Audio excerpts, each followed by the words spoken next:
Знаеш ли, че Гранулко ти изневерява? Честит 1 април! Шикувах се на продо! Здравейте хора, вижте сега как ще пранкна баба. Докато Гранушка е до дюнерджиницата, аз мисля да задействам моя пъклен план. A few moments later. Така, готови сме. Тя би трябвало във всеки момент да се прибере, така че ще ви изчакам.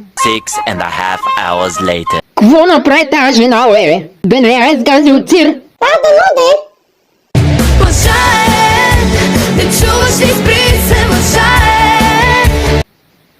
Ах ти, иначе си ме излагала с бележката. Ей, сега ще видиш какво ще се случи. Бабо, ще отидеш ли до колата, защото май си забравих уренча, да. Тук няма нищо, Май си пролича кой има мозък на стафитка. Честит ден на лъжата, бабо. Муа. Виж какво ти нося, Патко, малко от твоя вид. Ще го ядеш, ама друг път. Айде, Гранушка да го ръфа.